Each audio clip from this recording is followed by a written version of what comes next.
Diamond section ആയിരുന്നു. അപ്പോൾ ഞാൻ നേരെ പോയി ഡ്രസ്സൊക്കെ ചേഞ്ച് ചെയ്ത് വന്നു. ഇതൊരു വലിയൊരു ഗൗണാണ് കേട്ടോ, നല്ല ഭംഗിയുള്ളൊരു ഗൗണാണ്, എനിക്ക് ഭയങ്കര ഇഷ്ടപ്പെട്ടു. നമ്മൾ കുറച്ച് നേരം അവിടെ വെയിറ്റ് ചെയ്തതിന് ശേഷം പിന്നെ നമ്മൾ ടർക്കിഷ് ജ്വല്ലറികളെ കുറിച്ച് കുറച്ച് നേരം സംസാരിച്ചു. ദെൻ നേരെ നമ്മൾ ഡയമണ്ട് കളക്ഷനിലേക്ക് ഇറങ്ങി. ഇപ്പോൾ ഞാൻ എൻ്റെ കഴുത്തിലിട്ടിരിക്കുന്നത് ഒരു ഡയമണ്ട് നെക്ലസ് ആണ്. അപ്പോൾ നമ്മൾ വല്ലപ്പോഴും ആണല്ലോ ഇങ്ങനത്തേക്ക് ഇടുന്നത്, അതുകൊണ്ട് ഞാൻ കുറച്ച് അധികം ഫോട്ടോസും വീഡിയോസും എടുത്ത് വെച്ചു. ദെൻ നല്ല ഭംഗിയുണ്ടായിരുന്നു ആ നെക്ലസ്, നമ്മൾ ആ ഡ്രസ്സിൻ്റെ കൂടെ ഇങ്ങനെ ഇട്ട് കഴിഞ്ഞപ്പോൾ. പിന്നെ ഒരുപാട് കളക്ഷൻ ഉണ്ടായിരുന്നു, പിന്നെ ഞാൻ ഈ ഒരു മാലയാണ് ഇട്ട് നോക്കിയുള്ളൂ.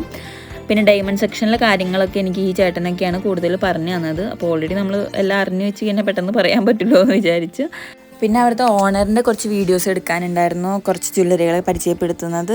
അപ്പോൾ ആ ഒരു സമയം ഞാൻ ഫ്രീ ആയിട്ട് അവിടെ ഇരുന്നു. അപ്പോൾ എന്തായാലും ഫ്രീ ആയി വിചാരിച്ചിട്ട് ഞാൻ എൻ്റെ കുറച്ചധികം ഫോട്ടോസും വീഡിയോസും ക്യാപ്ചർ ചെയ്തു. അപ്പോൾ ഇതാണ് എൻ്റെ ഔട്ട്ഫിറ്റിൻ്റെ ഒരു ഫുൾ എന്ന് പറയുന്നത്. നല്ല ഭംഗിയുള്ള ഒരു ഗൗണായിരുന്നു കേട്ടോ, എനിക്ക് ഭയങ്കര ഇഷ്ടപ്പെട്ടു.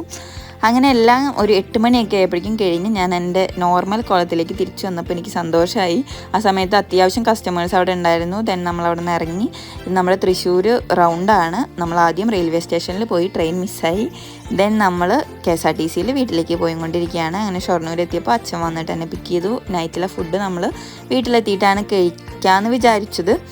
അങ്ങനെ ഞാനൊരു 10 മണിയൊക്കെ ആയപ്പോഴേക്കും വീട്ടിലെത്തി. ഗൈസ്, എൻ്റെ കണ്ണൊക്കെ കണ്ടില്ലേ ചുവന്ന്, എനിക്ക് ആകെ ടയേർഡായി. എന്തായാലും നല്ലൊരു ദിവസമായിരുന്നു. അപ്പോൾ അത്രയേ ഉള്ളൂ guys. Bye bye, see U.